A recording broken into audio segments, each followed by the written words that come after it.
ஸ்ரீ ஹனுமத் கல்யாணம். ஸ்ரீ ஆஞ்சநேய சுவாமிக்கும் ஸ்ரீ சுவர்ச்சலாதேவிக்கும் கல்யாணம் ஆனதாக பராசர மகரிஷி அருளிய பிரம்ம சம்ஹிதையான ஆஞ்சநேய சரித்திரத்தில் விவரித்துள்ளார். இது நம்ப முடியாத உண்மை.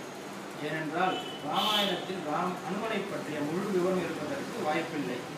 ஆனால் பராசர அருளிய ஸ்ரீ ஆஞ்சநேய சரித்திரத்தில் அனுமனின் பிறப்பு முதல் முழு விவரம் நமக்கு கிடைக்க செய்கிறார். அனுமன் அவரின் குருவாகிய சூரிய பகவானிடம் நவ வியாக்கரணங்களையும் சகல வேதங்களையும் கற்றுக்கொண்டார். அனுமான் ஆஜன்ம பிரம்மச்சாரி. இந்த நவ வியாக்கரணங்களையும் கற்றுக்கொள்ள கிரஸ்தாசிரமத்தை அங்கீகரிக்க வேண்டியதாயிற்று. அதனால் மும்மூர்த்திகளின் ஆசையோடு சூரிய பகவானின் தேஜஸிலிருந்து பிறந்த ஸ்ரீ சுவர்ச்சலாதேவியை அவருக்கு திருமணம் செய்து வைத்தார்கள். அனுமனின் பிரம்மச்சரியத்திற்கு எந்த இடையூறும் இல்லாமல் அவரது கல்யாணம் நடைபெற்றது. அதனால்தான் அனுமனை இன்றும் அஸ்கலித பிரம்மச்சாரி என்று போற்றுகிறோம். ஸ்ரீ சுவர்ச்சலாதேவி சமேத ஹனுமான் வருங்காலத்தில் பிரம்ம பதவியை பெறுவார் என்பதால் பவிஷ்யத் பிரம்மாவாக அவர் இன்றும் போற்றப்படுகிறார். இது மகர்ஷிகளின் வாக்காகும். அதனால் சஞ்சீவினி பீடத்தில் சார்பாக 31 வருடங்களாக இந்த அனுமத் திருக்கல்யாணம் நடைபெற்று வருகிறது.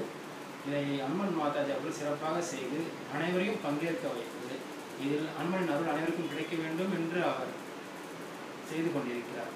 இதில் கலந்து கொள்ளும் பக்தர்கள் அனைவருக்கும் நீண்ட ஆயுளும் நல்ல ஆரோக்கியமும் சகல காரிய சித்தியும் கிடைக்கும் என்பது உண்மை. ஜெய் ஸ்ரீ.